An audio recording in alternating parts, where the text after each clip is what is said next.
Saviez-vous que la créature dotée de la morsure la plus puissante ayant jamais existé sur Terre n'était pas un dinosaure terrestre, mais un poisson cuirassé du Dévonien, capable de pulvériser des eaux avec une force de 7480 newtons au bout de ses mâchoires? L'océan préhistorique, un vaste et indompté royaume bleu, abritait les prédateurs les plus extraordinaires et les formes de vie les plus invraisemblables que l'imagination humaine peut à peine concevoir. Des géants aux mâchoires en forme de scie circulaire, aux imposants léviathans qui dominaient les mers avec une force écrasante, ces créatures témoignent d'une évolution marine qui défie l'entente-lan. Préparez-vous à plonger dans les profondeurs du temps, dans un monde où la vie marine était à la fois belle et terrifiante et où l'étrangeté était la norme. Aujourd'hui, Explorando vous amène dans un voyage étonnant pour découvrir les 10 créatures marines préhistoriques les plus étranges et les plus fascinantes qui ont jadis sillonné nos océans.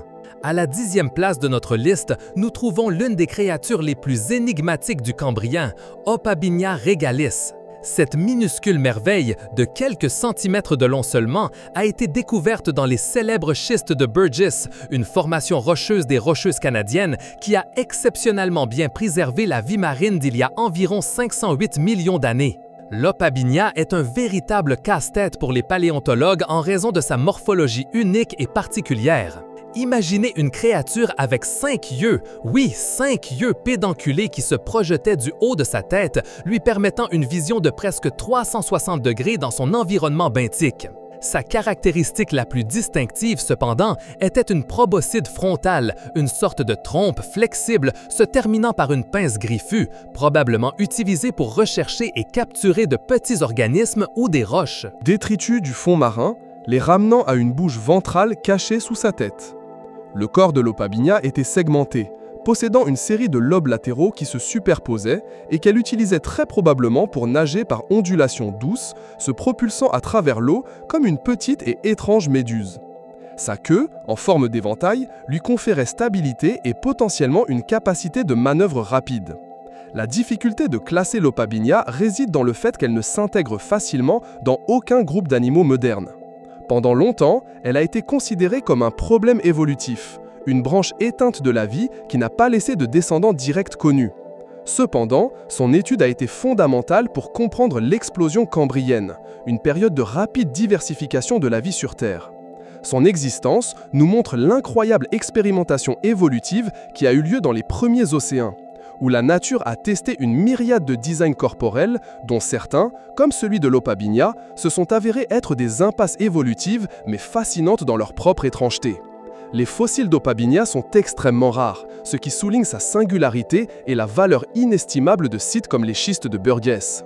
En 9e position, nous présentons Anomalocaris canadensis, le prédateur alpha du Cambrien. Également découvert dans les schistes de Burgess, ce géant de son temps pouvait atteindre jusqu'à 1 mètre de long, une échelle colossale pour la vie marine d'il y a 508 millions d'années. Son nom, qui signifie crevette anormale, est dû au fait que les premières parties fossilisées ont été confondues avec différentes créatures, jusqu'à ce que le puzzle complet soit assemblé. Imaginez une créature avec 2 grands yeux composés, similaires à ceux des insectes modernes, positionnés sur la partie frontale de sa tête, lui offrant une vision perçante. Devant ses yeux s'étendaient 2 grands appendices préhensils recouverts d'épines qu'il utilisait pour capturer et manipuler ses proies. Ces appendices étaient incroyablement efficaces pour attraper les trilobites, ses principales sources de nourriture, ou tout autre invertébré à carapace molle qu'il rencontrait sur son chemin. La bouche d'Anomalocaris était tout aussi particulière. Un anneau de plaques circulaires et dentelées situé sur la partie inférieure de la tête, conçu pour broyer les squelettes externes de ses proies. On pense que ce prédateur nageait grâce à une série de nageoires flexibles qui parcouraient les flancs de son corps segmenté, se déplaçant avec une grâce impressionnante à travers l'eau. Anomalocaris fut le premier superprédateur connu dans l'histoire de la vie. Son apparition marqua un point d'inflexion dans l'évolution, déclenchant une course aux armements évolutifs entre prédateurs et proies. Les proies développaient des carapaces plus dures et de meilleures défenses, tandis que les prédateurs, comme Anomalocaris, perfectionnèrent leur méthode de chasse. Les découvertes de fossiles, incluant non seulement les corps, mais aussi des marques de morsures sur des trilobites, confirment son régime carnivore. La compréhension d'Anomalocaris a transformé notre vision des premiers écosystèmes, révélant que la prédation à grande échelle était déjà une force motrice fondamentale il y a plus de 500 millions d'années. En 8e position, nous voyageons jusqu'à l'Éocène, il y a environ 34 à 40 millions d'années, pour rencontrer l'impressionnant Basilosaurus icis. Malgré son nom, qui signifie lézard-roi, le Basilosaurus n'était pas du tout un reptile, mais l'une des baleines les plus anciennes et les plus primitives connues, un ancêtre crucial dans l'évolution des cétacés modernes. Avec une longueur pouvant dépasser les 18 mètres, son corps était étonnamment long et mince, semblable à un serpent de mer gigantesque, ce qui a conduit à sa classification initiale erronée. Imaginez un animal de cette envergure, faisant glisser son corps élancé à travers les eaux chaudes de la mer de Thétis, un ancien océan qui couvrait une grande partie de ce qui est aujourd'hui l'Afrique du Nord et le Moyen-Orient. Ses vertèbres étaient creuses et remplies de moelle osseuse, ce qui lui procurait de la flottabilité et un poids plus léger pour sa taille. Le plus fascinant chez le Basilosaurus étaient ses minuscules pattes arrière qui ne mesuraient qu'à peine 60 cm de long et se terminaient par de petites pattes avec des doigts bien définis. Ses membres étaient trop petits pour être utilisés pour la propulsion ou pour supporter le poids de l'animal sur Terre. Ils étaient des vestiges évolutifs, un écho de ses ancêtres terrestres quadrupèdes, témoignant de sa transition du milieu terrestre à l'aquatique. Cette découverte fut une preuve clé pour la théorie de l'évolution. Le Basilosaurus était un prédateur agile, se nourrissant de grands poissons et de requins, comme en témoignent les contenus stomacaux-fossilisés. Ses dents étaient aiguisées et dentelées à l'arrière de sa mâchoire, idéales pour trancher la chair de ses proies, tandis que les dents antérieures étaient coniques, parfaites pour attraper.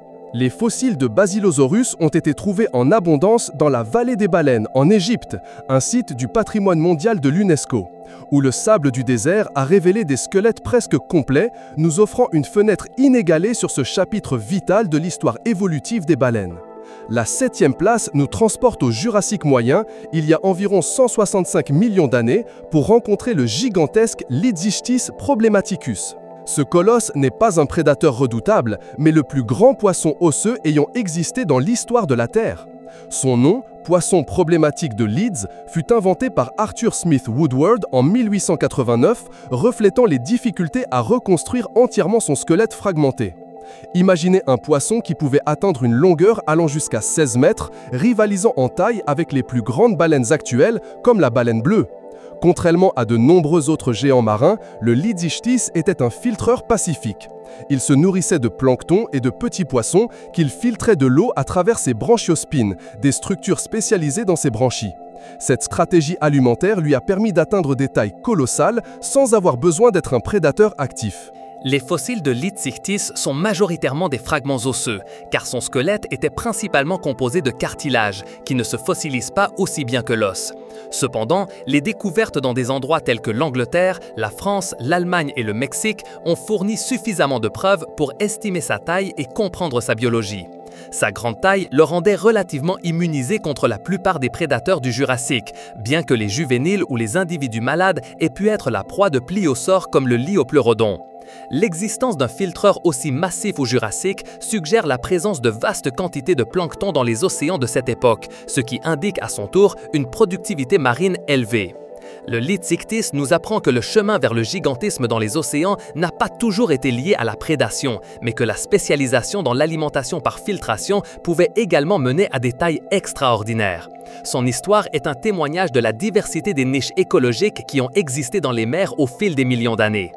En 6e position, nous retournons au Crétacé supérieur il y a environ 86 à 83 millions d'années pour nous émerveiller devant l'Archelon ischyros. C'est la plus grande tortue marine ayant jamais existé. Son nom scientifique, qui signifie tortue souveraine robuste, lui rend justice. Imaginez une tortue qui pouvait mesurer jusqu'à 4,5 mètres de la pointe de sa tête à sa queue et avec une envergure de nageoire de près de 5 mètres. Elle aurait pu peser plus de 2200 kg. À la différence des tortues marines modernes dotées de carapaces osseuses dures, l'Archelon possédait une carapace de cuir, semblable à celle des tortues luttes actuelles, mais beaucoup plus massive. Cette carapace coriace aurait été plus légère qu'une carapace osseuse, une adaptation cruciale pour un animal aussi grand qui passait la majeure partie de sa vie dans l'eau. Ses nageoires antérieures étaient énormes, longues et puissantes, adaptées à une propulsion efficace dans l'eau, tandis que ses nageoires postérieures étaient plus petites et servaient à la direction. Il avait une grande tête et une mâchoire forte avec un bec aiguisé, probablement adapté pour broyer les coquilles molles de mollusques comme les palourdes ou pour se nourrir de méduses et de calamars. Les fossiles d'archelons ont été principalement découverts dans les dépôts de la craie de Niobrara dans le Dakota du Sud aux États-Unis qui, au Crétacé, faisait partie de la mer intérieure occidentale, une vaste mer peu profonde qui divisait l'Amérique du Nord en deux. Le squelette le plus complet, découvert en 1895, est exposé au Musée national d'histoire naturelle de Smithsonian, offrant une vue impressionnante de cette créature colossale. L'archelon représente l'apogée de l'évolution des tortues marines géantes, un témoignage de la biodiversité des mers du Crétacé et de la façon dont la vie marine s'est adaptée à des niches spécifiques, atteignant des tailles extraordinaires avant l'extinction massive à la fin de cette période. Atteignant la 5e place, nous nous plongeons dans les eaux du Crétacé supérieur il y a environ 85 à 65 millions d'années pour rencontrer le formidable Mosasaurus hoffmanni. Ce gigantesque reptile marin n'était pas un dinosaure, mais un parent éloigné des lézards et serpents modernes, qui s'est complètement adapté à la vie marine, devenant le prédateur alpha de son époque dans de nombreux écosystèmes. Son nom provient de la rivière Meuse aux Pays-Bas, où les premiers fossiles ont été découverts à la fin du 18e siècle.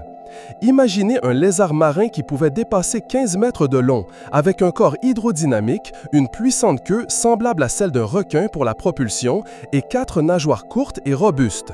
Son crâne était grand et robuste, avec des mâchoires incroyablement fortes armées de rangées de dents coniques et aiguisées, parfaites pour déchirer la chair. Ce qui rendait le Mosasaurus particulièrement efficace dans son alimentation était sa mâchoire doublement articulée, similaire à celle des serpents, ce qui lui permettait d'avaler des proies entières, même si elles étaient considérablement grandes.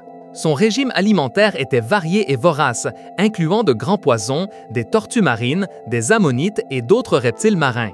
Les mosasaures, en général, se sont diversifiés en une large gamme de formes et de tailles, occupant de nombreuses niches écologiques au Crétacé. Le Mosasaurus hoffmanni, en particulier, était l'un des plus grands et des plus puissants de sa famille. Des fossiles de Mosasaurus ont été trouvés dans de nombreuses parties du monde, de l'Europe occidentale à l'Amérique du Nord et à l'Afrique, ce qui indique leur large distribution dans les mers préhistoriques.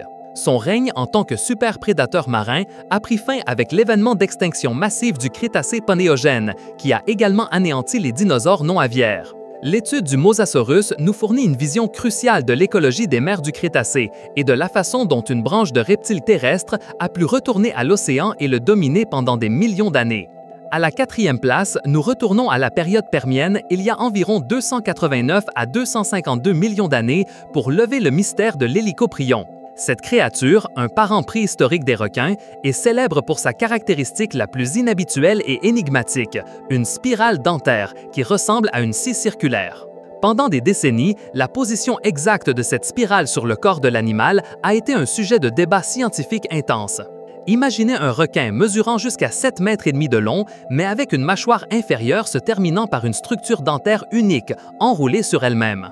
Les premières reconstructions erronées ont situé cette spirale sur la nageoire dorsale ou la queue, mais des découvertes fossiles plus complètes et des analyses tridimensionnelles récentes ont confirmé que la spirale se trouvait sur la partie inférieure de la mâchoire inférieure. La spirale de l'hélicoprion n'était pas simplement une collection de dents, c'était une rangée continue de dents en développement, où les dents plus anciennes, déjà usées, étaient poussées vers le centre de la spirale par les nouvelles qui poussaient à l'avant. Cela créait une sorte de tapis roulant de dents parfaitement affûté et fonctionnel. La fonction de cette scie dentaire est l'aspect le plus fascinant. Les théories suggèrent qu'elle aurait pu être utilisée pour couper et broyer les coquilles dures des ammonites ou pour trancher les poissons et les calmars avec un mouvement de scie pendant que l'animal nageait.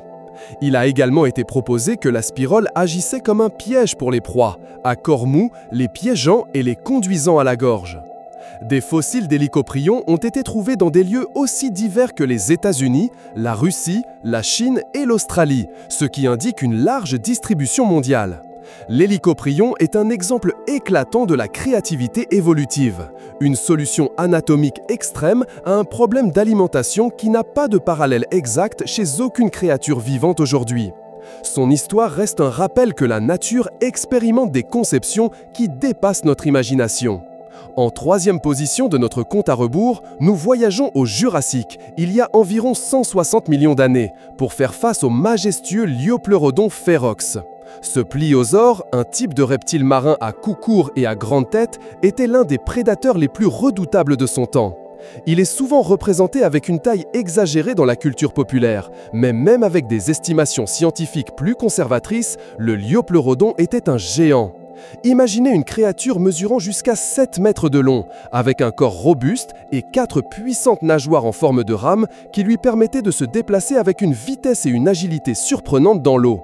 Sa tête était massive, occupant environ un quart de sa longueur totale, et était armée de grandes dents pointues et coniques, parfaites pour perforer. Et finalement, à la très convoitée première place de notre liste, celui qui possède la morsure la plus dévastatrice et une apparence défiant toute description, le champion de l'étrangeté et de la fascination, le Dankelosteus terrelli.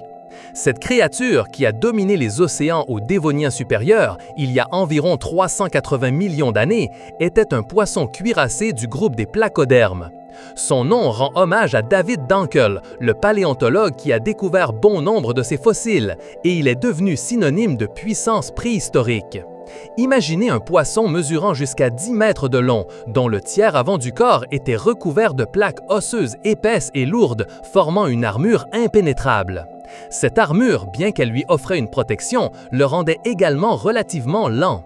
Cependant, sa vitesse n'était pas son arme principale. La caractéristique la plus frappante du Dankelosteus était sa mâchoire.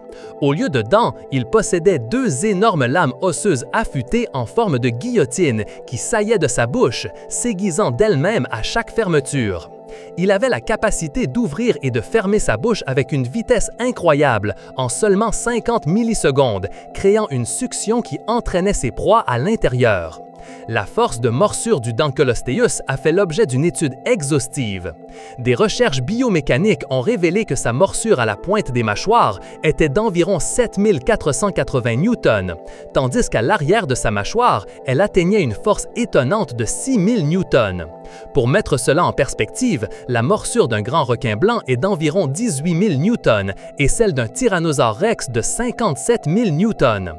Mais le Dankelosteus n'avait pas de muscles, mais un mécanisme de mâchoire hydraulique qui le rendait incroyablement efficace. Cela lui permettait de pulvériser les carapaces et les os de ses proies, y compris d'autres poissons cuirassés, des ammonites et des requins primitifs.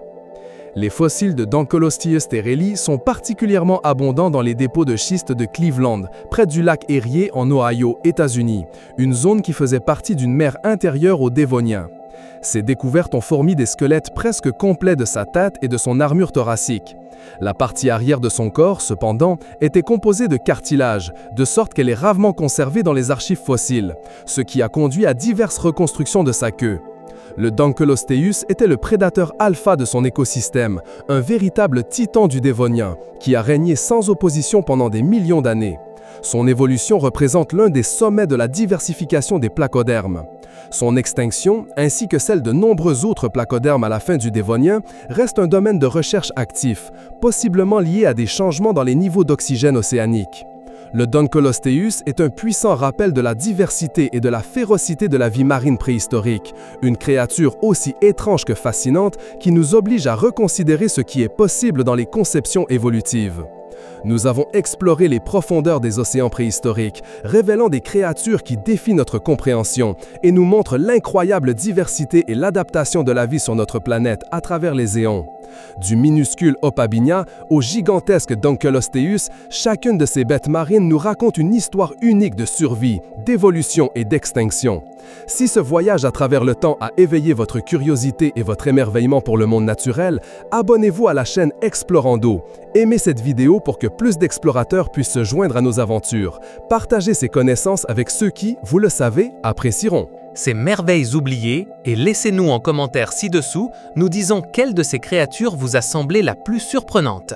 Votre soutien est le moteur qui nous pousse à continuer à découvrir les mystères de notre incroyable monde.